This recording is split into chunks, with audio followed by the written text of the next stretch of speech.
Good evening and welcome to Front Page, where innovation speaks, factories rise, and the future gets designed in real time. From next generation voice intelligence and grid scale batteries to manufacturing race and Figma's big Bengaluru moment, the story of progress has never sounded louder or moved faster. And here are the headlines for tonight. In its first ever summit, ElevenLabs has launched Scribe V2 Real-Time, a sub-50 ms multilingual speech-to-text model that transcribes as you speak, separates speakers automatically, predicts words with negative latency, and supports 90+ languages with enterprise-grade privacy and India-ready data residency, setting a new benchmark for real-time voice intelligence. Marking a decisive shift in India's renewable strategy, the Adani Group has launched a 1126 megawatt / 3,530 megawatt hour battery energy storage system at Khavda, Gujarat. It's first in the sector, aimed at stabilizing the national grid, enabling round-the-clock clean power and scaling toward 50 gigawatt hour of capacity within 5 years. As the state wars for investments heat up, Karnataka is going all in on manufacturing, clearing 300 acres for Tumakuru's Japan Industrial Park 2.0, with exclusive space for Japanese firms. The state aims to outpace Tamil Nadu and Andhra Pradesh in factory growth. And finally, Figma has officially launched in Bengaluru, its biggest market outside the United States, with 25,000 plus community members and over 35 million design files created every year, marking India's rise as the global design and developer hub. So if you're a student, designer, engineer, or job seeker, this is your moment. Figma is hiring aggressively across design, engineering, and growth roles while expanding its free access for students and universities under its Design is Everyone's Business vision. Don't go anywhere, because this one's exclusively for you.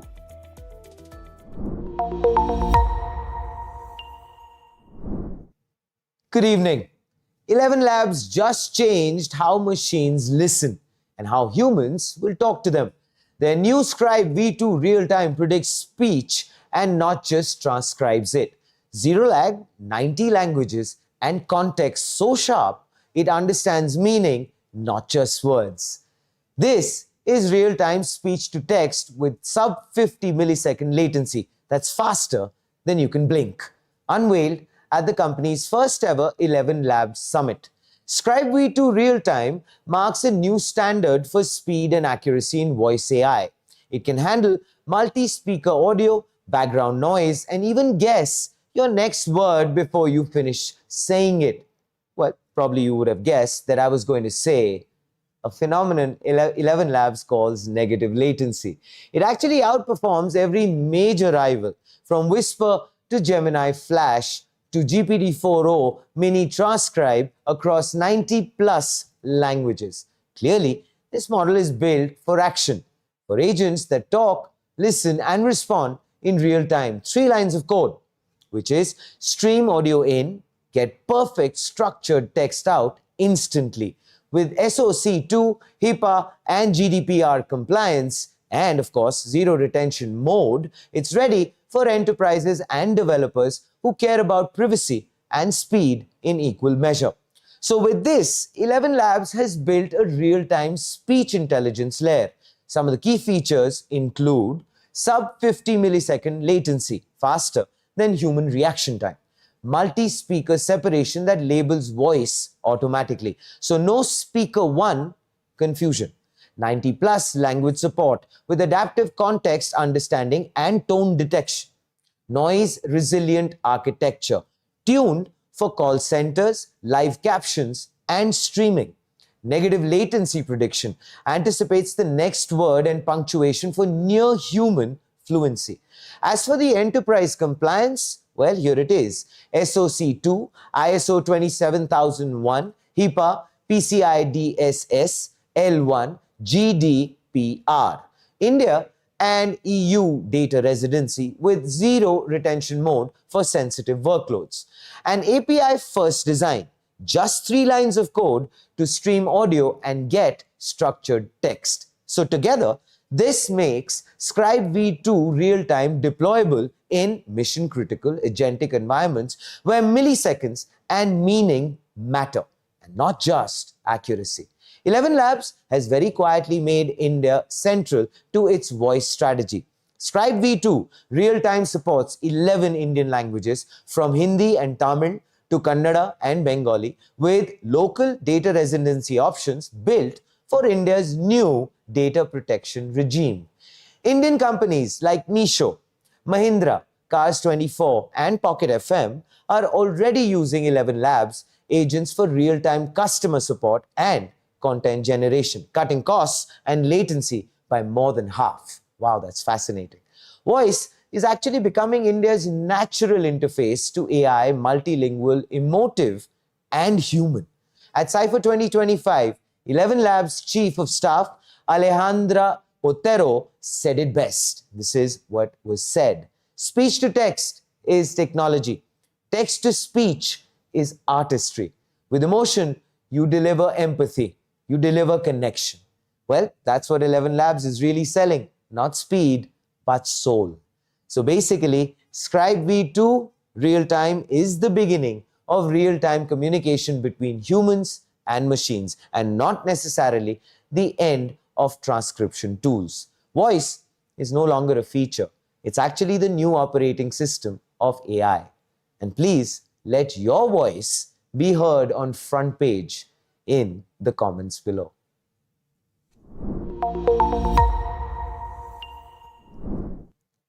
Adani just made its biggest bet yet on the future of clean energy. It's not solar or wind this time, it's storage. Yes, you heard that right, storage. The Adani Group has announced a 1126 megawatt slash 3530 megawatt hour battery energy storage system, BESS, at Khavda, Gujarat, India's largest and one of the world's biggest single-site battery installations. Over 700 massive battery containers. 3 hours of continuous power backup, commissioning by March 2026. So clearly, this is the missing link in India's renewable revolution. Khavda is already the world's largest renewable energy park, and now it's, well, getting its brain. Adani's new battery energy storage system will store excess solar and wind power, releasing it back into the grid when India needs it most, which is during peak load hours and nighttime demand. It's actually what Gautam Adani calls the cornerstone of a renewable powered future, end quote. This system will make renewable energy reliable, round the clock, and resilient, solving one of India's biggest energy challenges, intermittency. The capacity, it's 1126 megawatts slash 3,530 megawatt hour. The location, Khavda, Gujarat. The commissioning by March 2026. Best containers, 700 plus. The technology, well, it is advanced lithium-ion batteries plus energy management systems. The extension, well, adds 3 hours of extra power capacity. The company plans to scale this to 15 gigawatt hour by 2027, add a staggering 50 gigawatt hour within 5 years, putting India in the same league as China and the United States in grid-scale energy storage. So, why is this so imperative? It's because energy storage is the glue that holds a renewable grid together. This BESS will do its best to do this, which is manage peak load pressures, reduce transmission congestion, prevent solar curtailment, improve grid reliability and stability. Clearly, it is about control. So for the first time, India can actually balance its renewable power like a modern, digitized grid economy. We've already actually seen India's private sector go all in on clean technology, from Ola's massive battery expansion, which we covered very recently on Front Page, to Reliance's gigafactories and Tata's lithium ventures. Adani entering the energy storage game marks a new phase where power generation and storage merge into, well, one ecosystem. And also, make sure to check out our earlier deep dive on Ola's battery ecosystem, because together, these stories reveal how India is building the entire electric value chain, from electric vehicles to grid-scale storage. Now, back to Adani. So by localizing large-scale storage, Adani is effectively future-proofing India's clean grid. It means fewer blackouts, smoother renewable integration, and cheaper power during demand spikes. It's actually also a quite quiet signal to global investors that India's green transition is shifting from pilot projects to industrial scale. And here's actually what's next. If Khavda succeeds, expect a national battery grid where renewable energy isn't just generated, it's actually intelligently stored and traded. So, in conclusion, Adani's 3.5 gigawatt hour storage launch isn't just an engineering milestone. It's India's statement to the world. And here is that statement. We are done talking about green energy. We're actually building it. So from Ola batteries on the road to Adani batteries in the grid, India's electric future is charging faster than anyone expected. We would love to know what you think in the comments below.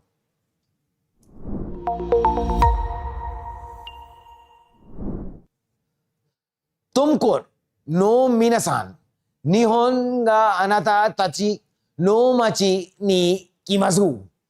Well, excuse my Japanese, but I tried my best. The English translation to that is, people of Tumakuru, Japan is coming to your city. Hai, arigato. Well, this is a straight-up fight for global investment. Right now, state governments are racing to lure big business, and Karnataka's got a bold new card to play. While Andhra's Nara Lokesh is talking about a massive $1 trillion vision, Karnataka just quietly pulled off something huge. Tumakuru, a city just outside Bengaluru, is getting its second Japan industrial park. This move could seriously shake up the state's economy. So let's think, thousands of jobs, fresh billions, and a real shot for Karnataka to lead India's manufacturing race.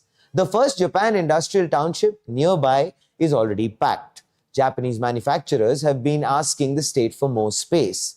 And finally now, they're getting it.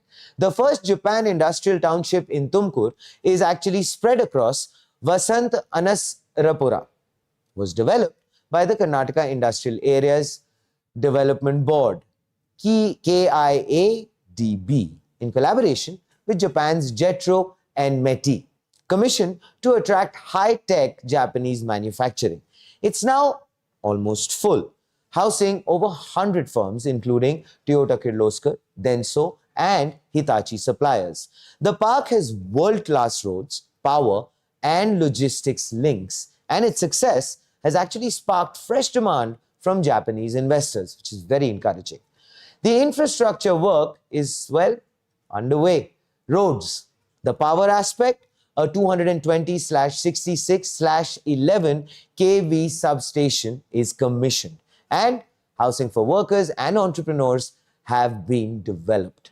That's why Japan Industrial Park 2.0 is being fast-tracked, a 300-acre extension designed exclusively for Japanese companies in automotive, electronics, and precision engineering. So with the first park nearing capacity, Karnataka aims to double down on Japanese investment and manufacturing excellence. Simply put, the first park proved the model works. The second will decide how far Karnataka can go in the race for global factory power. Well, the park's prime location on the Chennai-Bengaluru Industrial Corridor connects it to 3 national highways, 2 airports, and the major Chennai Port, allowing for efficient logistics and exports expected to exceed $5 billion annually. This is, of course, once the park is fully operational. Jobs-wise, where do we stand? This initiative is projected to create 15,000 direct manufacturing jobs and over 60,000 indirect jobs through supplier networks and service sectors in the next 5 years. Wow! Let's take a moment and embrace that fact. Brilliant. Karnataka is actually aiming to tap into Bengaluru's vast technology talent pool of 1.5 million IT professionals, blending skilled labor with advanced manufacturing. This integration is expected to drive smart factory capabilities using AI and Industry 4.0 technologies. Karnataka's big manufacturing push, well, comes directly from its new industrial policy, 2025-2030, unveiled by the Department of Commerce and Industries earlier this year. The policy targets, well, 7.5 lakh crore rupees, around $90 billion in fresh investments, and aims to generate 20 lakh new jobs by 2030. The focus, well, include electronics, aerospace and defense, biotechnology, green technologies, and advanced manufacturing with added incentives like production-linked benefits, capital subsidies, and infrastructure support to attract both domestic and foreign investors. So essentially, the state is signaling that it doesn't just want to be India's IT capital, but also a very serious manufacturing powerhouse. And Tumakuru's new Japan Industrial Park is the first affirmative and decisive step in that direction. Onwards and upwards, Karnataka. So, well, what sets Tumakuru apart? Here it is.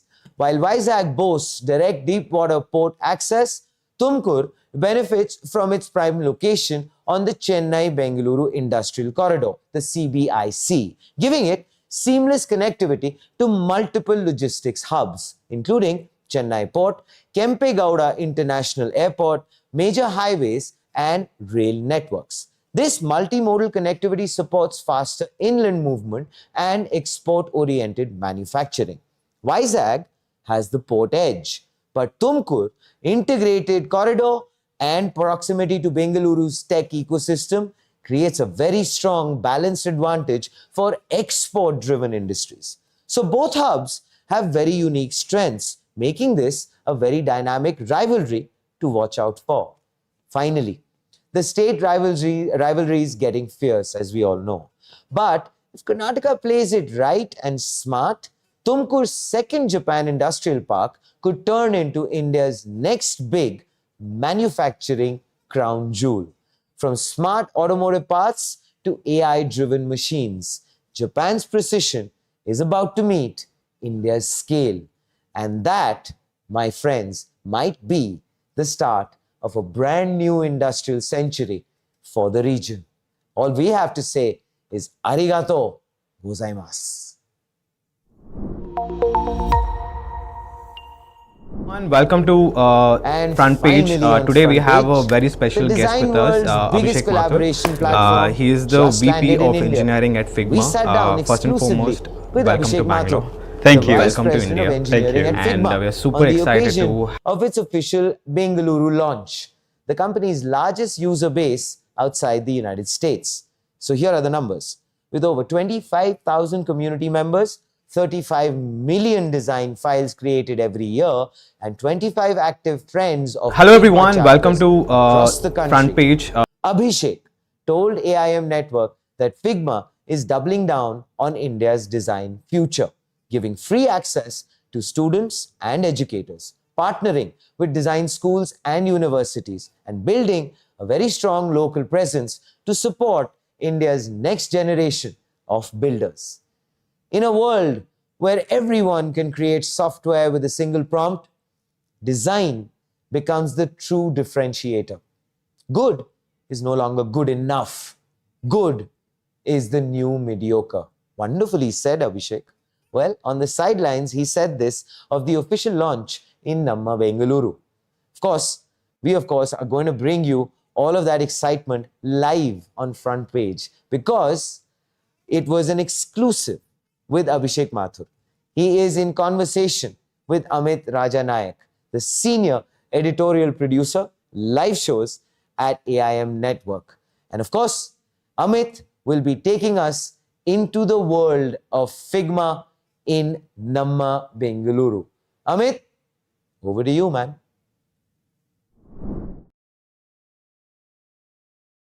Hello everyone, welcome to Front Page. Today we have a very special guest with us, Abhishek Mathur.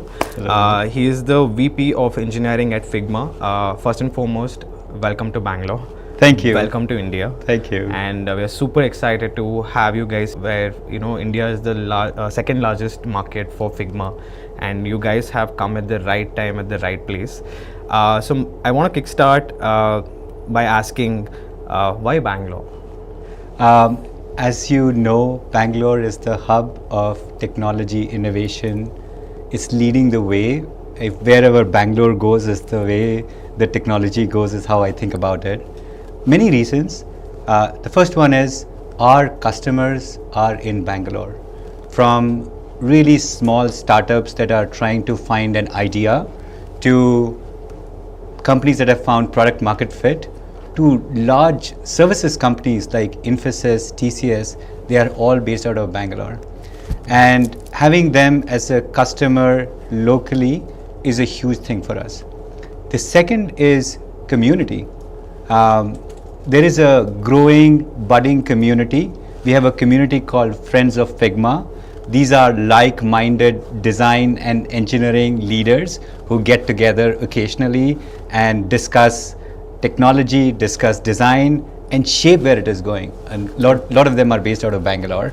And of course, our new audience, so we are a company that is in the business of taking ideas to production. A lot of engineers are based out of Bangalore too. Correct. Bangalore has always had a special place in my heart. I'll tell a little bit of a longer story. Got it. But to almost date, 7th of December 2005, I came to Bangalore with Bill Gates. I was assisting with his demo, and we were launching integrated computing platform and launching Visual Studio 2005 and SQL Server 2005 in Bangalore. And the kind of reception that he got was better than a rock star would. Correct. And it was very clear to me back then that Bangalore is going to be a special place, Got and it. it has become that special place. So it is super close to my heart, feels Correct. like a journey. Amazing. So you mentioned about Bill Gates, mentioned about Microsoft. So you have worked with Microsoft, then Facebook, now Meta. You've seen all this transition. So for our viewers who don't know anything about Figma, what is your Figma moment when you're working with these companies from like you mentioned the tagline, right? Design is everyone's business. Yeah. So you come from a design first thinking and principle across your experience, right? Yeah. So I want to understand for someone who doesn't know what Figma is, take them from there and from your personal journey, working in Microsoft and Meta, and what are the frustration and that is one question. Another question follow up to that is I want to understand what are some of the new tools that are there today you wish you had it when you were in Microsoft and Meta. Absolutely. So maybe I'll start with what's Figma. Correct. Figma, like I said, is a tool that helps you take your imagination all the way to production. Correct. We have a brainstorming tool called FigJam. Correct. That's an infinite whiteboarding canvas. Correct. Where multiple people can collaborate on ideas. Correct. We have a product that takes those ideas and converts them into prototypes using AI. Correct. We have a product that takes those prototypes and visually make them much more beautiful, ready for production.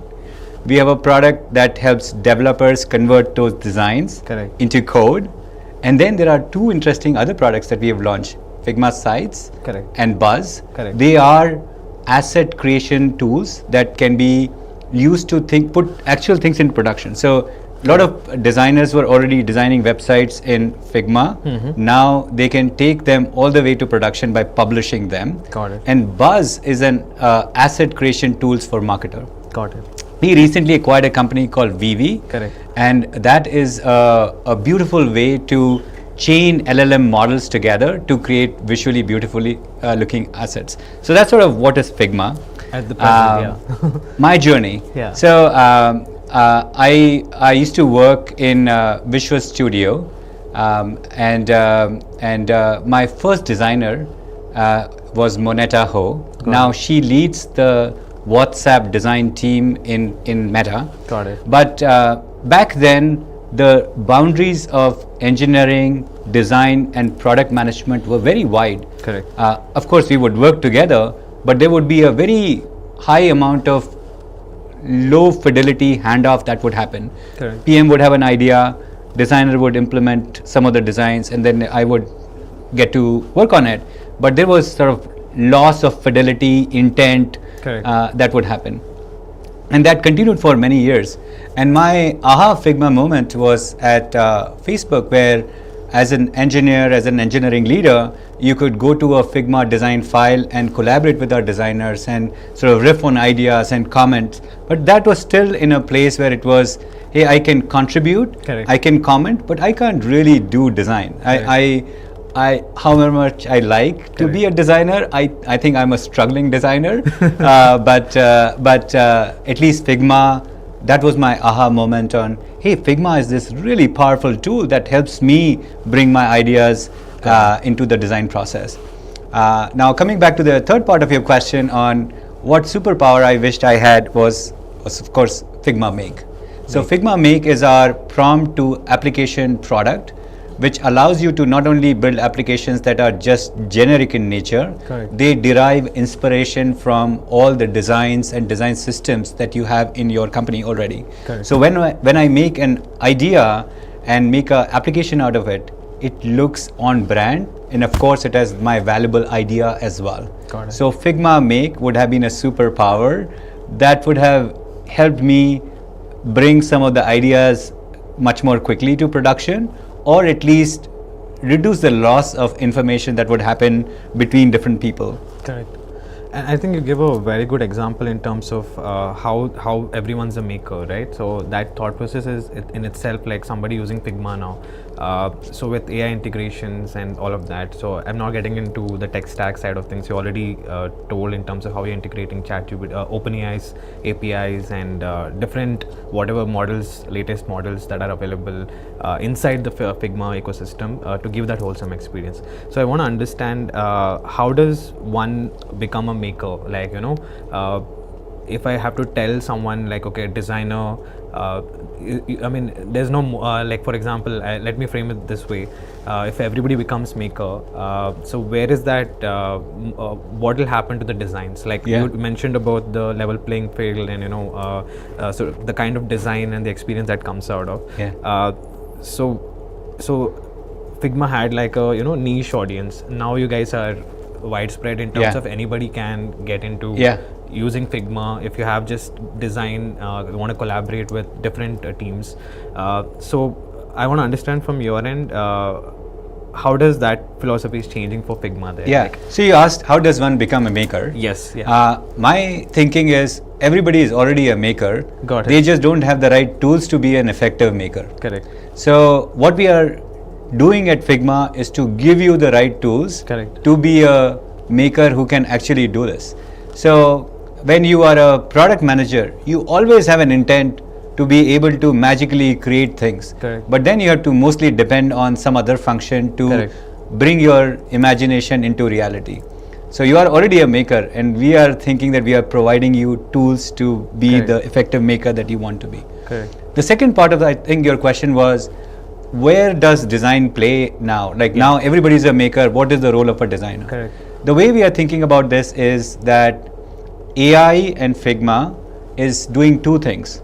It is lowering the barrier to entry and raising the ceiling of what is possible. Got it. So as an engineer, as a product manager, you can be a effective designer. Got it. And as a designer, you are not doing mundane things. You are not doing localization of text, or you're not filling your designs with like realistic looking data, or you're not renaming your layers. Instead, you are doing higher level craft and quality. So you are raising the ceiling of what is possible as a designer and lowering the barrier to entry. The second point, which is equally important, is that designers now are going to be in the business of codifying quality. Makes sense. Instead of doing the work all the time for all the screens, they can codify quality, taste, brand in their design systems, which is, think of it as a repository of your brand and your identity as a company, and then make it available for everybody else to build on.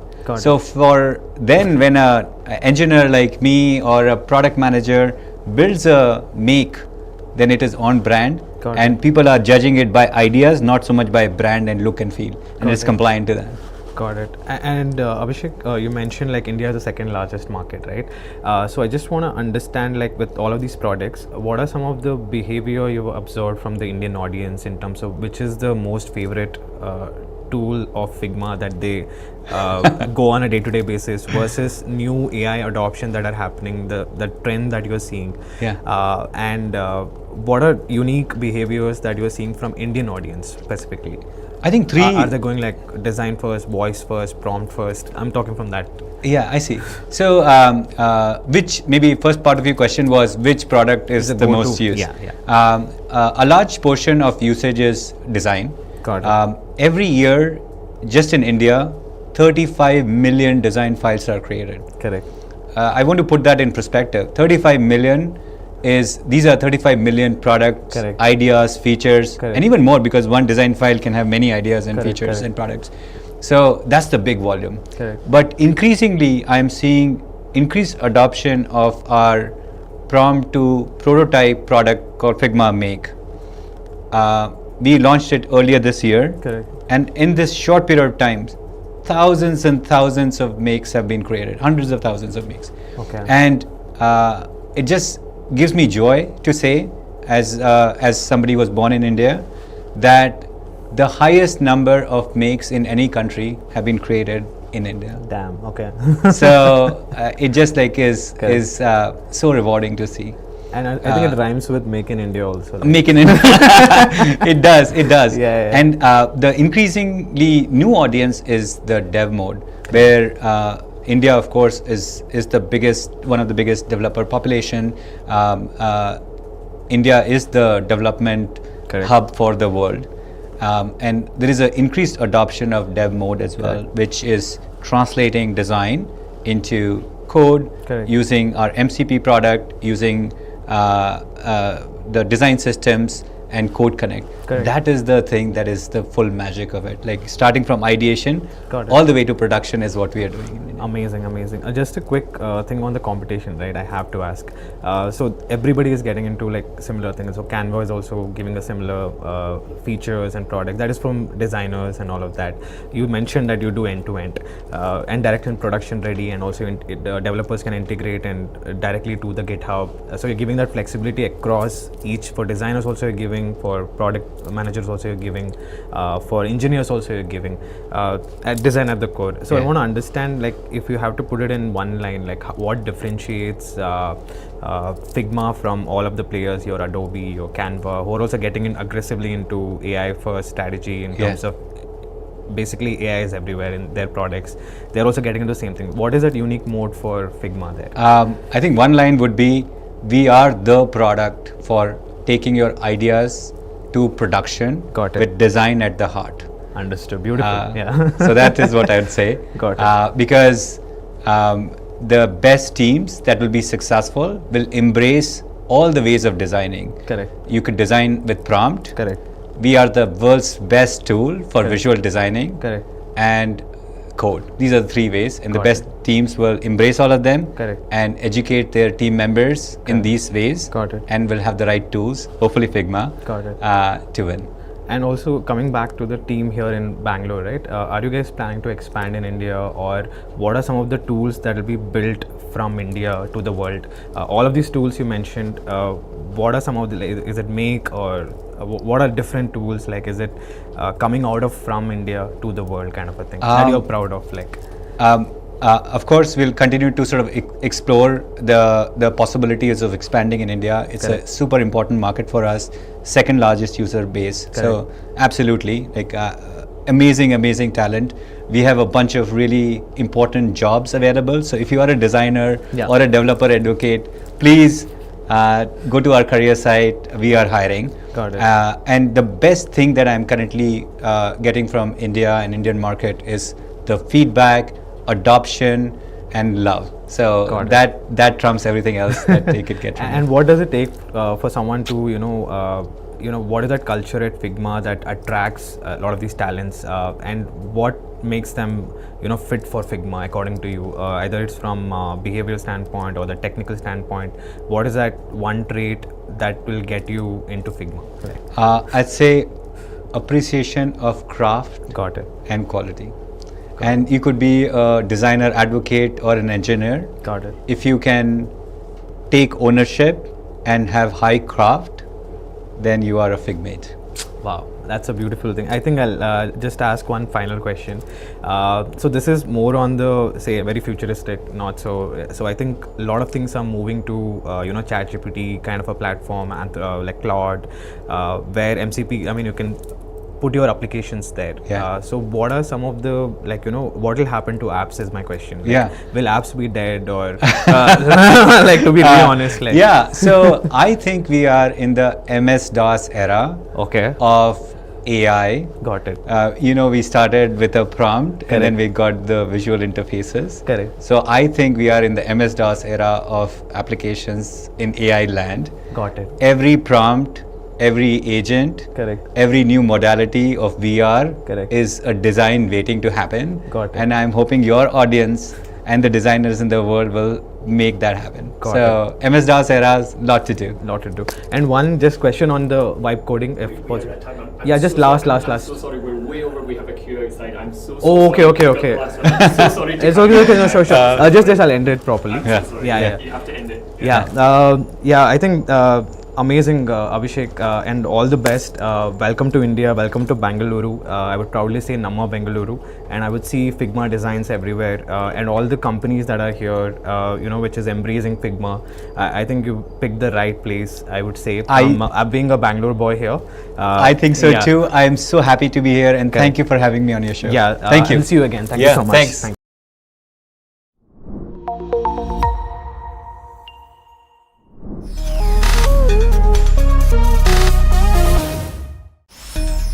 Hello and welcome, ladies and gentlemen, to Debunked, the show where we take the buzzwords, the hype and the headlines and test if they actually hold up. My name is Sudhi, And today we are actually diving into the most glamorous finish line in Indian businesses, which is the IPO. So today we are asking, what's really going on with India's IPO wave? Why are so many new age companies going public? And which ones actually deserve your money, not just your attention? And of course, joining me to decode this hype and the hard facts is Supreet Kondinya, who is a very astute tech journalist at AIM. Yes, who believes India will win the series against South Africa. But of course, that is for another debunk, Supreet. Seriously, Supreet and I actually have tried our very best to give you facts and figures through our exhaustive research. Please don't go anywhere, as we know a lot of you might have invested in the market, and this is our attempt to give you maybe a slightly different perspective. Welcome to the show, Supreet. Thank you, Sudhi. And just starting where Sudhi left off, this is a slightly different perspective for all of you out there. This is not market advice, this is not investment advice, neither is me or Sudhi financial experts. So absolutely. But yeah, this is just a perspective, not investment. Yes. So yeah, let's begin. What do we have for the start? For the start is, Supreet, let's actually get it growing right, which is of course the fact that we're talking about Groww. So let's start with actually the poster child of doing it right, which is Groww, the Bengaluru-based investment platform, filed its updated papers in September, Supreet. True. Aiming to raise around, 7,000 crores. That's about 1,060 crores fresh issue, and the rest through offer for sale. So, Supreet, unlike most startups that went public while actually bleeding red ink, Groww actually turned profitable in fiscal year 24 and of course strengthened that position in fiscal year 25. So here's the question, the first one to kick off Debunked. Is Groww the new gold standard for Indian IPOs? That's where I would like for you to at least set the stage for us. Right. So I would say that it's fair to call Groww a good standard, a gold standard for these new age startups going for an IPO. Because if you can see the fact sheet out here, they opened very well. They were priced at around 95 to 100 per share. Now they're around 114 rupees on the Bombay going live today. Sure. And their operating revenue stood at around 3,900 crores. And their profit, so it's over 1,800 crore, and this is a true metric because we've seen how the social media sentiment sort of anchors your results on the IPO listing day, and because profit. Very interesting point you made. Yeah, true. Yeah, profit is something that all of us see, all of us believe, and there's always that little we just frown upon when we see new age companies making losses and go for an IPO. Right. Someone's making profits, they're going for an IPO. It's great, and that's why they've done well. Of course, they have strong fundamentals, and they have strong reasons to have grown this much. So we'll get to all of that. So next, if we see the key reasons, Sudhi, I think that Groww has really done well today, and also have gotten them the profits and a good listing on the IPO day is purely the market that they cater to. Because Sudhi, you tell me, if you are the salary that you earn, I'm sure most of it is going towards your stocks, equities, mutual funds, and digital assets. Rather than some of the long-term, assets that you're saving for, whether it's a land or a property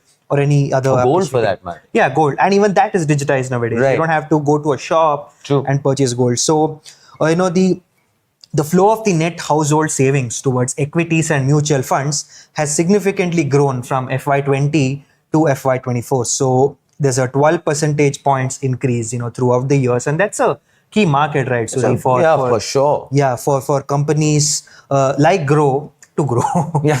But well done, I'm not sure how many times you're gonna make this. I've been resisting it.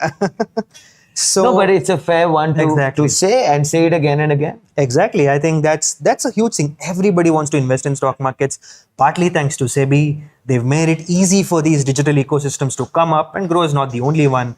Now, if you're watching the IPL, you see so many ads. For sure. Angel One. Of course, Zerodha's not there in the ad market, but they know they're in this huge name, the Nikhil and Nitin Kamath. So, how these... And it's hitting at that very core. I think that's what the point that you're trying to make. Exactly. It's hitting at the heartbeat of investments. It's hitting at the heartbeat of the fact that how do you plan your overall future, not just for yourself, for your families, etc., and all of those things. Exactly. So it is pretty much, I would say, a gold mine. Exactly, In it is a gold mine, because if you ask our parents how they invested in stocks, it's a lot of paperwork. I know yes. this is overstated a lot, but this is a testament of a company going to public. You know how easy it has been for people to True. invest in stocks and all of that. And Groww is a testament of that. Which actually brings me very quickly.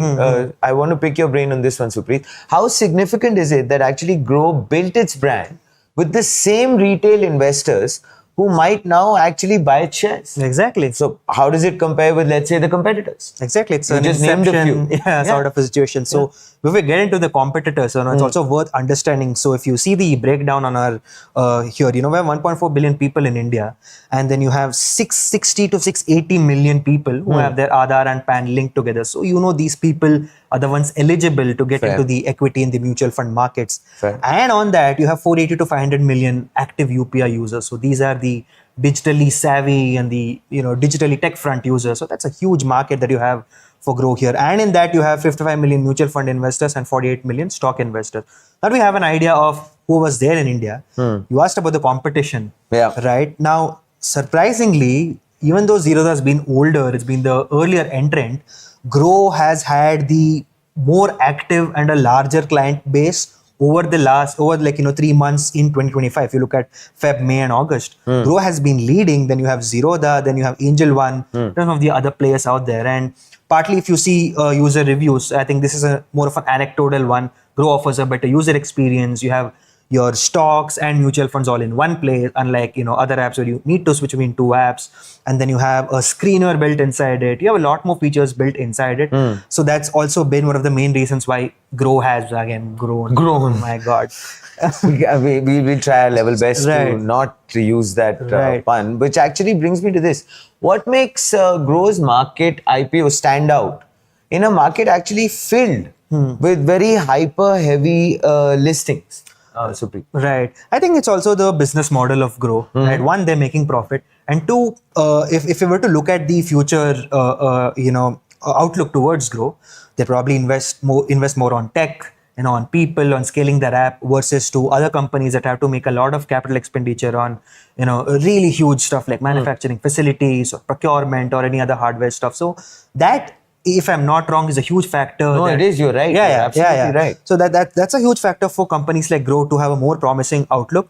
And two, their only risk factors right now is, let's say, SEBI making changes to how me and you invest in a market. Sure. I think that remains a huge risk factor for them. If they sort of mess around with the money that brokers earn, their numbers might grow up and down. But again, it all goes back to the number of people who are active on stock markets today. And that number is only going to go up, because we all have mixed opinions on the stock market influencers today. Oh, for sure. But they also drive a lot of people to jump on platforms. Yes, you're right. Right, and it's getting more attractive. When I was in 2017, there was no stock market education like what The it way it exists is today. Yeah. Right, you have you have Groww, Zerodha, and they're all doubling down on their content creation, and obviously it doubles down the influence on the more younger audience. As soon as they have a pan, just I was actually going to come to that, Supreet, because I mean, with something like Groww, right?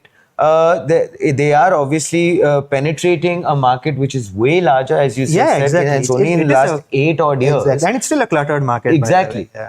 But also then there is this entire aspect that I'm sure they would have a lot of responsibility on themselves as a company, Right. that you're dealing with probably a little, maybe how should I put it, a lesser experienced people or a population, but you're still actually prompting them to get onto their platforms.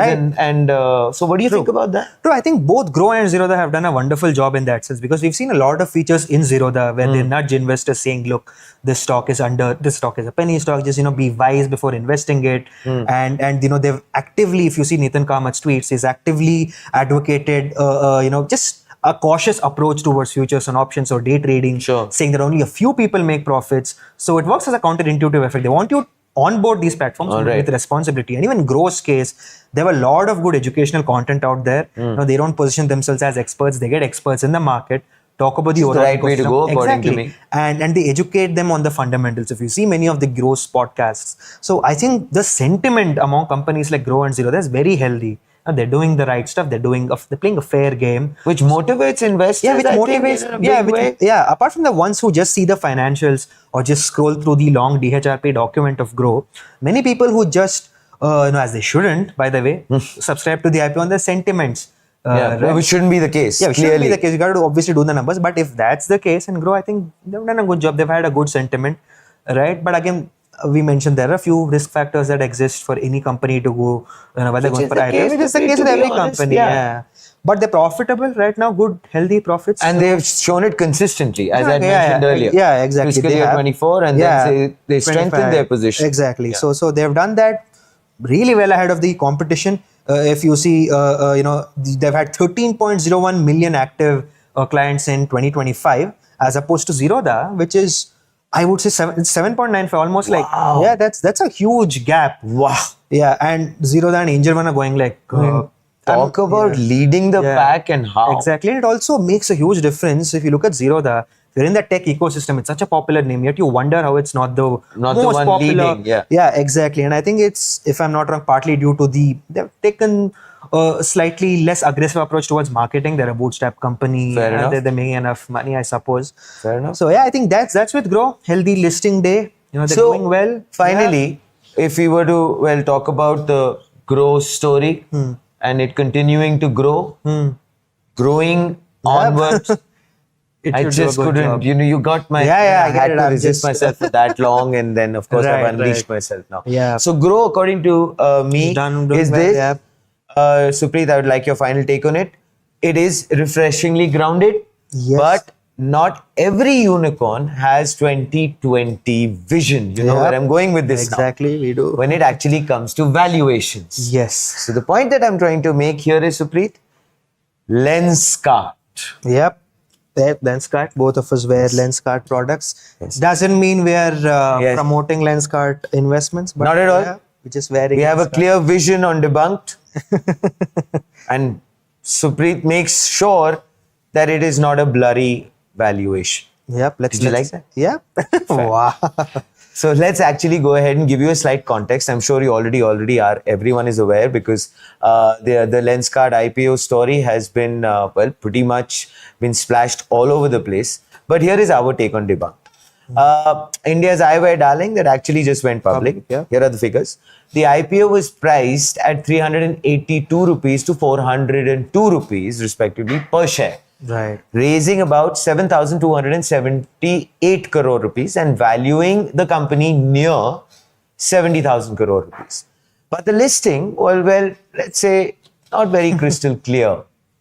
You needed 2020 vision for that. Yep, there's more. Shares dipped as much as 11% on debut before stabilizing. A very clear reminder that even great brands can face a rough day on the markets. So, Supreet, your immediate take, I just want you to get into this. I'm asking you this. What do you think went wrong? Was it valuation fatigue? Was it timing? Or just investor caution? Right. I think to summarize it, I think people are saying Lenskart and the company has a really myopic vision on its future outlook. Nicely done. I was waiting for that. You prepped it, right? Yeah. They started off with a lot of buzz on their IPO, but now, unfortunately, their listing day has been a mixed bag. Didn't do that badly, but as compared to what the hype was, it's done pretty poorly. It stands at 409 rupees now. Sure. A very humble 3.5% gain from the last 5 days since the listing day.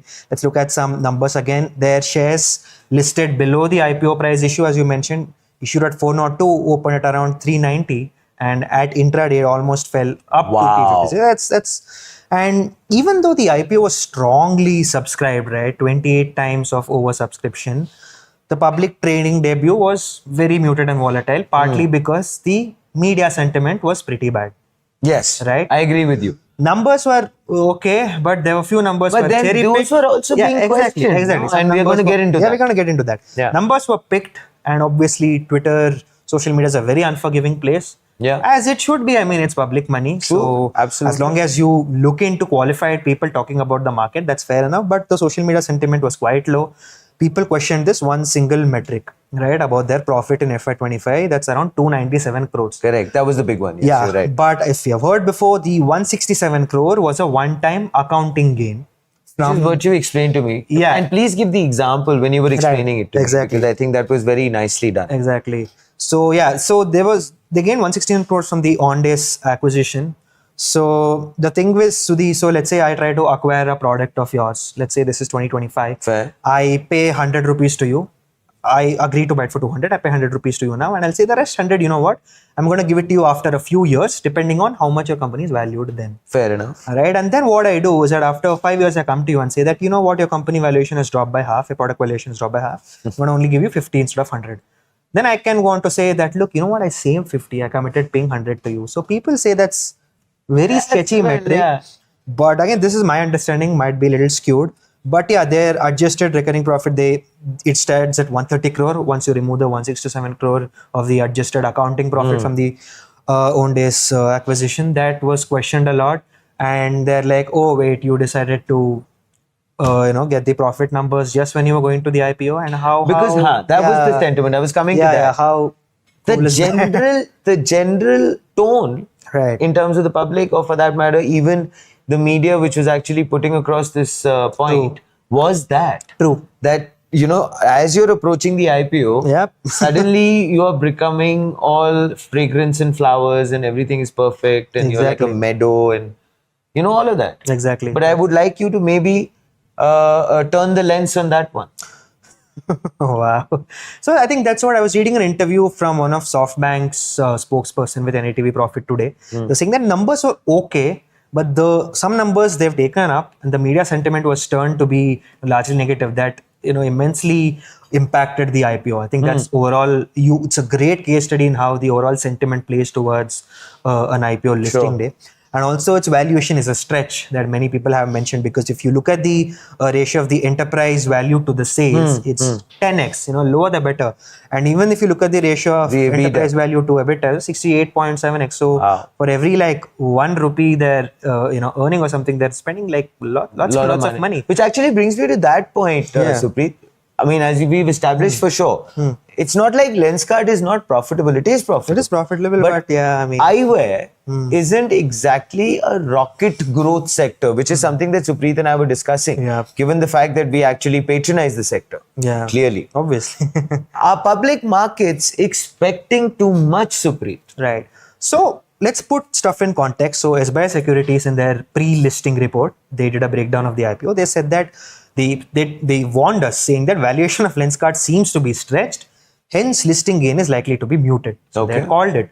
Right. However, looking at the robust business model, if you look at Lenskart business model, they have an online store, they have all of your new tech features coming in, they have AI coming in, they're really focused on what they want to do with eyewear, a lot of acquisitions. Company is well placed to encash on the fast growing domestic market and in the unprecedented eyeglasses market. So I wouldn't say the market is like skyrocketing, but there is a healthy growth in the consumption of eyewear in India. Let's get to some of the caveats with that also. Because I would like you to shed light on that. Again, for the sake of it, let's look at the numbers. At FY25, the Indian eyewear industry stands at around 78,000 crores and above, and in the FY30 projected to grow upwards of 148,000 crores. So there's a good growth to it, and consumption of Indian eyewear industry is also quite growing. It's not something that's stagnated.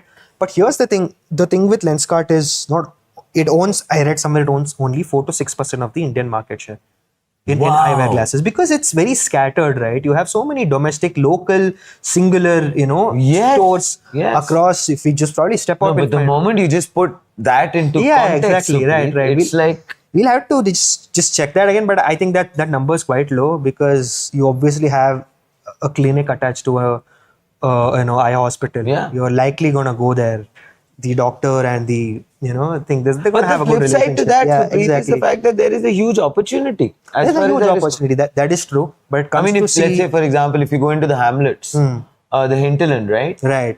We are still actually dealing with that entire notion of the fact that you will have an eye doctor who will have probably a very rackety or a richety kind of a setup. And you won't get the kind of quality, etc. But fair enough. That's true. I think even in terms of quality, I think Lenskart has expanded its sub brands. You have John Jacobs, you have the the budget ones, then the acquired own days and all of that. And even if you look at the global store network, the numbers are growing, right? In FY23, the number of stores they had in metro cities in India was around 656. Now first quarter of FY26, that number has gone to 928. So they're growing well, but Which is fine. Yeah, but the reason they're calling the valuation a stretch is that in order to expand, you need a lot of capital expenditure because Lenskart is not purely an Absolutely. aggregator. Exactly. They need to set up Unlike, their own, let's say, Zomato or exactly, unlike Zomato or even like a Groww. Yeah. Right? They're just a middleman offering a tech layer. True. And obviously all of This that. is capital expenditure. Exactly. You need to set up your own markets. Your manufacturing facilities. You look at procurements, your inventory, physical stores, while managing the tech layer that they have. Now they're getting into AI glasses. And obviously, there's obviously more. If you want to expand to your premium eyewear range, you want to acquire more companies as they have done. There's a lot of stuff they need to do in order to continue growing. So that's a word of caution that people have said, right? The growth of Lenskart directly depends upon the capex that they have. In order to grow, they need to put in a lot. But also, there's a huge sword dangling on something like this, which you and I were talking about again earlier, which is that the way medical technology is progressing and doing so at a breakneck speed. Right. What if LASIK gets that's a lot more safe? That's a key risk or factor. More procedures come. Yeah, exactly. That's a key risk factor that they mentioned. Then Lenskart, Supreet, to be honest, only remains something which is very cosmetic. Yeah, exactly. I think that's also a key risk factor that they've mentioned in their DHRP filing as well. That if medtech gets better and better, if a lot of people are still skeptical about LASIK, myself included, but if there's if there's more research and more work that's done in that sector where I can get more assurance that LASIK is safe, and or if it gets cheaper, or if what if another competitor comes up finds a way to import glasses for much cheaper, does less marketing and somehow cracks the market, right? What if the making of lens becomes much cheaper? There are a lot of factors out there, factors that might benefit Lenskart too and bring new players in the market, and some of the medtech advancements that might put Lenskart's position into a Which actually brings me to this. So do you believe that this IPO was driven more by investor exit needs than actually growth capital? I think it would be hard to conclude, Sudhir, that it's driven by an investor exit, because if you look at SoftBank, while they say that they're in for a long-term outlook for Lenskart, being their key investors, they only did a 1.5% of their share exit, right? Obviously, a lot of investors did exit as well, but that's the thing, as we're gonna get to this in the later section of the video, there's not a lot of money in the private market that can fuel Lenskart's needs, right? Eventually, they need to go public. To go to the public, So that's also one of the reasons why a lot of these new age companies are going public. We'll get to that later. So yeah, I think it's a long-term game for Lenskart. But if you were to think about this, because we are obviously going to go into our future as far as the IPO is concerned. I want to ask you, if you were to pick it, which would it be? What would your pick be? Is this a long-term play or is this a wait and watch? I think it's a long-term play, because it's definitely a long-term play. I think it's not just me saying it. I think there was this, SBI Securities also did mention that you're in for the long-term here. The eyeglass market is growing healthily. Lenskart is very laser-focused in terms of, just doing a lot of things in the eyewear market. And I'm sure most of us do own Lenskart. And it's going to be surely a long-haul game. Also the SoftBank aspect, as you had mentioned. Yeah, obviously it's a long-term. So it's a long-term method. Yeah, I think that's what the market sentiment is, and the stock hasn't fallen like really poorly. Let's see. It all depends upon how our Mr. Piyush Bansal does it. Figures it out. Yeah. I think the Shark Tank fame and all of that is also is going to have some sort of a ramification. Yes, many media sources say that it has had a positive impact, because now you see the mentality of the owner on your screen, for good and bad. Some people say some of his insights on the market while he showed on Shark Tank sort of played it in a negative way, and some of how he spoke and what his outlook is on capital, startups, his thesis of investments and technology also might have propagated the positive thesis or the bullish. Still a very interesting tonality to have, right? As an investor, here is the promoter who is out there. It's very fascinating if you think that we're a company that's going for an IPO. You have a huge media presence as the promoter of a company. It's never been there. Never been that case. Even the US Shark Tank market for sure, the show for sure. But in India, it's a great first time. Now, Boat is also going to go for an IPO, although they've had to navigate a few hurdles. It's really interesting to see, these people on the TV of the very stocks that you own. Yeah. It's pretty funny in a reality show. Who would have thought? But it's a nice thing. Yeah. In a way. I mean, maybe the overall fabric is changing. So essentially, one company, as Supreet and I have discussed, has played it slow and steady. The other actually races to market. But both are part of something way bigger, which is what Supreet was hinting at earlier. And that's what we are trying to explore now on Debunked. A new age IPO wave reshaping Indian capital markets. So, Supreet, at the get-go, why is everyone ringing the bell? Right. So I think that's a very important question to discuss. It's not just Lenskart or Groww. We have Eternal, Zomato who went live, then Swiggy has gone, Nykaa, then Meesho is going to come. PhonePe just filed its confidential DHRP. You have Meesho, I think I said, Pine Labs, and a lot of these new age companies going to the public market. So now let's discuss. Paytm. Yeah, Paytm, obviously. So now let's look at some of the key factors. I think one of the key factors, if we were to look at in the recent times, is SEBI has made a lot of positive reforms that could positively impact and make the IPO process easier for these new age companies. So now we have a summary of that on our viewer screen. But if we were to dive deep for it, now for example, one such rule that came out in July 2025 is that your founders couldn't hold ESOPs before, right? While you were going for an IPO, meaning they had to liquidate the ESOPs and then go for an IPO. But now, according to the new rule, promoters and their group members can keep their ESOPs while they're going public as long as it has been granted 1 year before they go to an IPO. And that's a huge incentive, right? Brings down a lot of burden, a lot of calculation, exiting ESOPs. Nobody wants to do that. True. So that's one of the aspects out there. And if you joined a company, an entity as a part of a merger, you could only invest your shares that you received directly for the public market, not shares that you received through convertible entities.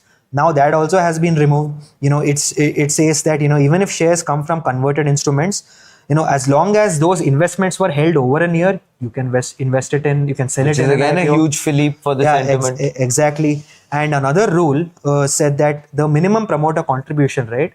The promoters had to contribute 20% of their stake towards an IPO. That was the minimum. Which is huge. Yeah, which is huge.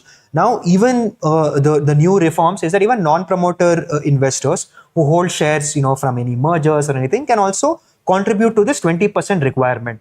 So these, if you see, this makes the job quite easy, right? Yeah. It's like, okay, you know what? Okay, there's a positive sentiment. They want us in the public market. They're doing things easily, and the other key aspect that came in September 2025 was that the minimum public offer, that was on a percentage basis, right? If you had a company, each company had to sell at least 10% of their market cap or their the shares into an IPO. And within 3 years, that had to go about 25%. Yep. Now, how is that fair? If it's a small company, 10% of it might be a reasonable amount. But if you're a huge company, what if 10% itself amounts to a huge number and you don't want to let go of that? Usually could be the case. Exactly. So now the new rule segregates it and categorizes it into market cap. For example, if your market cap is 50,000 to 1 lakh crore rupees, you have to sell shares to the IPO at least 1,000 crore worth rupees and at least 8% of the total and reach 25% in the next 5 years. Right? We're going to link this document in the description if people want to dive deep. Go ahead. And so they've categorized the minimum percentage of shares that you need to give it away through a better restructured manner so that it incentivizes the promoters and makes it easier. And the other thing is that the anchor investors, right? You have these large scale investors who hold their shares in the company. They could only get up to 1/3 of the shares reserved for them, right? Now that limit has increased to 40%, right? So all the mutual funds and the investment companies that want to invest in the company before they go to IPO, they only had 1/3 of it, roughly around 33%.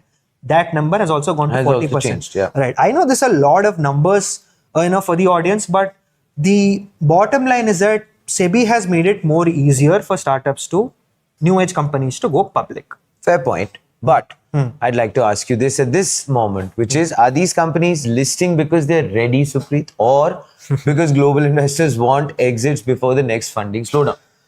I think that's the other part of it, right? Reforms are good. I mean, I'm sure SEBI has had multiple reforms throughout years that makes going public easier for anyone, right? Because obviously SEBI wants more and more companies to come on board. Sure. So yes, that is true. Going public or an IPO is now a hugely desired mechanism for VC exit, at least in later stage companies. Sure. Because unlike the United States, a lot of private money isn't flowing to Indian companies in the later stages. As you mentioned, if Lenskart had to raise, whatever crores of money that they're raising through IPO today, that couldn't have been possible through a VC market. Yep. Right? So they have to go public one. And it also means that the VCs they have inside, they also want to exit through an IPO. How long would they wait for the shares to get better and better, the profitability to Logically increase, so that they can sell it in their secondary market? Correct. They just want to go public. I think the investor exit, the desire for investors to exit at the time of an IPO is a huge factor as to why these companies going public. And of course, Bloom Ventures in their Indus Valley report this year stated that if you see in 2021, the late stage, the investors investing in late stage companies was extremely high, and that has gone like super low in 2024. Not a lot of people want to put huge amounts of capital in the later stages of the company when they're really mature, because their demands are very high. So you only have the public markets who would want to cater to that. So again, Sudhi, that's a huge factor. So with these two things combining, Supreet, and obviously with the ease in terms of the filing aspect. Also, there was another thing which you and I were discussing earlier, which I think that's also the fact that companies are now allowed by SEBI to fix. Yeah, I think that's before very they go important public for new age companies, right? Because their numbers obviously aren't that clear. I won't say clear. They aren't as appealing. Yeah. Right? There's going to be a lot of that's losses. the right word to use. Yeah. So in 2022, when you have to file your DHRP, which includes all of the details of your company while it was operating in private, so that your investors, potential people who are going to apply for your IPO can see it, see your numbers, see your industry before applying, that can be first done confidentially within SEBI. Which is a big one, I think. So now if there are any lapses, if there are any dicey points, if there are any issues, they can put it to SEBI privately, then they can have some time and they can buy some time to rectify them and then put it out in public, so that people like me and you can see it and make these videos, right? That's we will continue to do. We have done that, we're going to continue doing it, and this mechanism kind of safeguards these private companies. I know that, okay, our numbers are a little wonky, we're going to sort of fix it. I think it's the right approach. I think it makes sense. Exactly, yeah.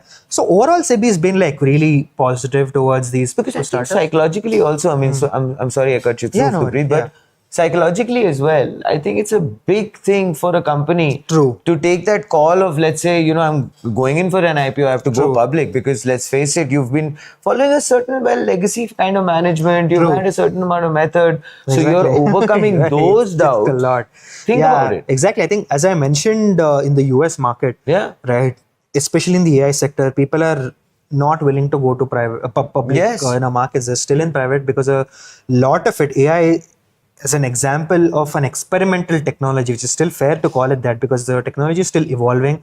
A lot of issues here and there, a lot of conversations about a bubble. Imagine if an AI-driven, AI-first company, not a lot of them are going public these days, right? Because OpenAI just said that they're not going to go for public anytime soon. While there were reports that they're going, but they are kind of they've restructured themselves. I think the CFO said that they don't want to get wrapped in an IPO axle.